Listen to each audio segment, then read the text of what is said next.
Tech companies are getting rich, firing thousands of people and blaming it on AI. Record profits and mass layoffs in the very same quarter. Both of those can't be the real story. A company doesn't post its best numbers ever and also cut staff because it can't afford the work. So let me say the part nobody in my world says out loud. AI is taking the blame. It is not taking the job. Layoffs are not new and they are not from the future. Trimming headcount to make a quarter look leaner is the oldest move in the corporate playbook. Markets tend to reward it. It happened long before any of us typed a word into a chatbot. What's new is the story. We're restructuring sounds cold. We're becoming an AI-first company sounds visionary. Same decision, a human signed it, but now there's a robot to point at. AI is this cycle's socially acceptable reason. And I want to be careful here because there are real people on the other side of that word. If you were let go, this is not your failure. And it's not because you weren't AI enough. You got caught in a number on a spreadsheet. I'm not here to pile the blame back onto you. But I'm also not going to tell you it doesn't matter what you do next, because it does. Yeah, here's the uncomfortable second half. In a company that's actually adopting AI, being fluent with it is a real edge, not a hype edge, a real one. The people who quietly get more done are harder to let go, but there's a wrong way to play this, and it's everywhere right now. I call it the AI advocate. You know this person. They never stop talking about AI. They share every thread. They say this changes everything in every meeting, and at the end of the quarter, they haven't actually shipped anything different. They're loud about the tool and invisible in the work. Being the loudest AI voice in the room does not make you AI-proof. It makes you noise. The edge isn't advocating, it's doing. And the best explanation of why I've heard didn't come from a career coach. It came from a hardware guy on a finance show using two words most people have never heard. This is Palmer Luckey. He built Oculus, then a defense company. Someone asked him who actually wins as AI gets good at writing code. Listen. The biggest beneficiaries of vibe coding are going to be the hardware nerds like me. It's going to be the shape rotators, not the word cells. Everyone's focused on how the word cells are going to be wiped out by AI, but for the shape rotators, it's going to be incredible. Okay, two words you might have just blinked at: word cell and shape rotator. They started as an internet joke, but the distinction is genuinely useful, so let me translate.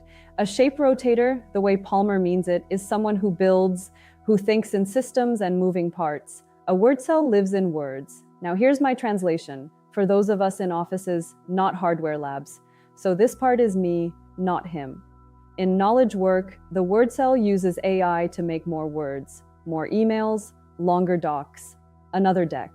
Output for the sake of looking busy. That's the version of AI that everyone's quietly tired of already.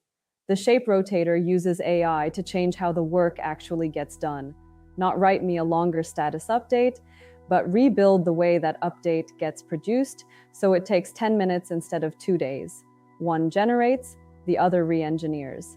And when the layoffs come around, the re-engineer is the one who's hard to remove, because they didn't just talk about AI, they changed the shape of the work.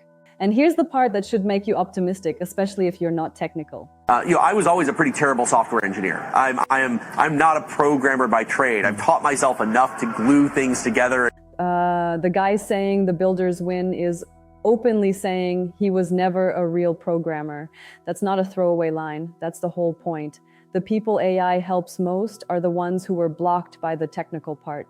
The salesperson who always wanted a cleaner report but couldn't get engineering time. The operations person who knew the process was broken but couldn't build the fix. You don't need to become an engineer. You need to lead with what you're already good at and let AI handle the part that used to stop you. So, concretely, how do you become the person they can't replace? 3 steps, and none of them involve posting about AI. 1, pick one process you touch every week that quietly wastes your time. Not the whole job, one process. 2, re-engineer it with AI. Not ask the chatbot a question, actually rebuild the workflow. In my own world, I work in analysis. That looks like building the report I always wished existed, the one I used to wait on someone else to make.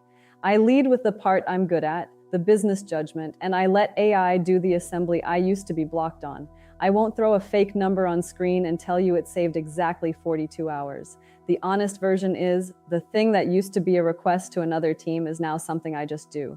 3, and this is the one people skip, make the win visible, not by announcing how much you love AI, by showing the result, let the cleaner report, the faster turnaround, the thing that just works, speak for you. Show, don't advocate. The work is the argument.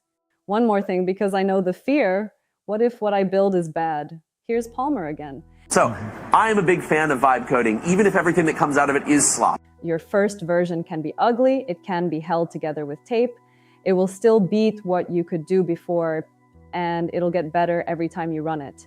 The bar is not perfect.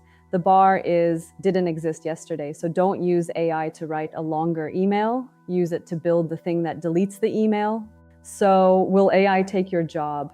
Probably not the way the headlines want you to fear. Your company might, and it might blame AI to make it sound inevitable. That's outside your control. What's inside your control is whether you're a generator or a re-engineer. Whether you talk about the tool or change the shape of the work, AI won't save your job and it won't sink it. Being a visible, undeniable doer, that's the thing that actually protects you. No hype, no homework, just the work done differently. If you want the how-to, how to pick the process, re-engineer it, and make the win visible, it's all on my site, along with everything else I've built. Head to irinagrak.com, and if Be the Doer, Not the Advocate is your kind of message, subscribe. That's the whole channel.